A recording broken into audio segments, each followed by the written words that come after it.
That's a wonderful question, and there's a whole lot of things wrapped around that question. Let's see if we can disentangle and make some sense out of that.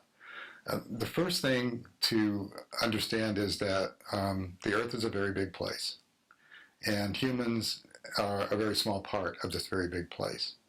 And so, whenever we think about saving the Earth, or healing the Earth, what we need to do is to also look at the other side of that coin, that we're not really saving the Earth.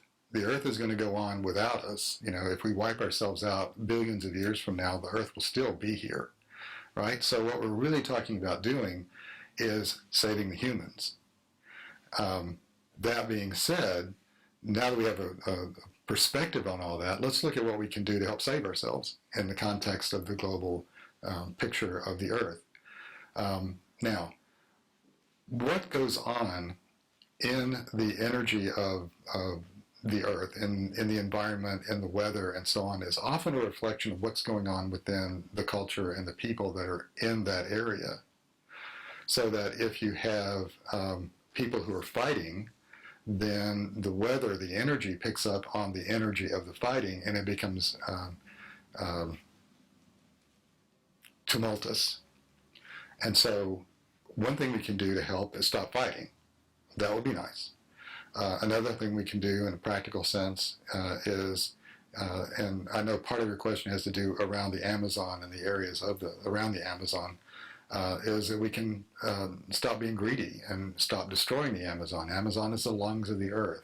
And if we get rid of the trees, if we get rid of that big part of the body of the Earth, we are in big trouble, because the air will become unbreathable over time.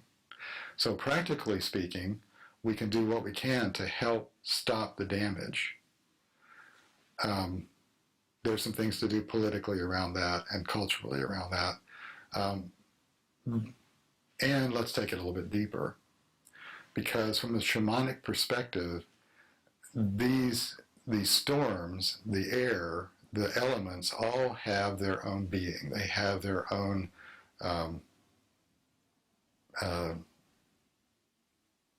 intention, their own efficacy, their own reason for being. They are as alive as we are. That's why the elements, the wind and the water and the lightning, have been worshipped for millennia, because shamanically we know that in order to help work with that, we have to get to know the spirit of that thing. We have to get to know the spirit of the wind. We have to get to know the spirit of fire. And from the shamanic perspective, working with that means creating alliances, not just with people, but also with the beings, the elements.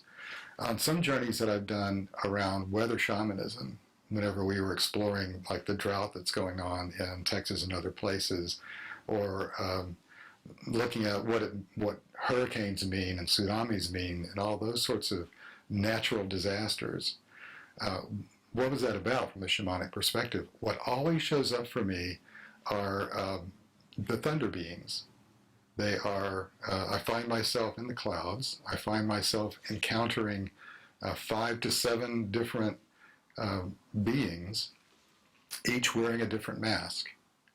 And the being that shows up first, for me, has a streak of lightning on his mask. He is lightning. And the rest will show up to give me information about wind and rain.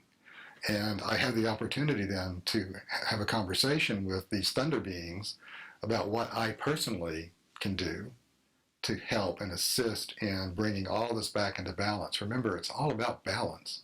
When we're out of balance, bad things happen. And in a large sense, the earth, the tsunamis that are caused by earthquakes, storms, it's Mother Earth rebalancing herself. The energy is out of balance. We're heating up the planet faster than the Earth can actually handle it. And so all sorts of things are beginning to happen for us. But that's because everything is out of balance. And so Mother Earth is going to balance herself in one way or another. And if we're on the edge of that, guess what? Then the humans lose, because humans can't exist in the face of an earthquake or a tsunami. But again, it's about balance. And so what can I do personally to bring my energy to bringing balance to everything? It's a very interesting question. But then again, expanding from that, what can my community do? What can my family do? What can my tribe do to create this sort of counter wave of spiritual energy that helps the earth to rebalance herself and bring things back into a sense of harmonic normalcy, for lack of a better phrase.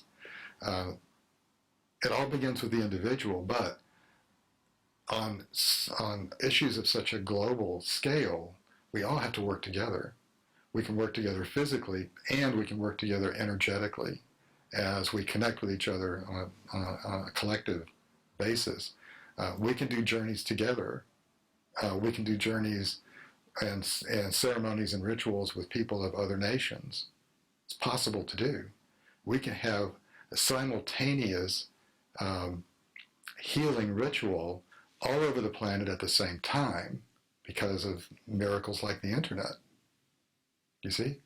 So if we begin to think creatively about what we have at hand, and we connect with Mother Earth and with the thunder beings and with the energetics of all of these elements, it is my belief that we can have a positive effect on everything that's going on. I believe that we can have a part in bringing everything back into balance, using our shamanic tools, using our spiritual intention, as well as our physical and political will.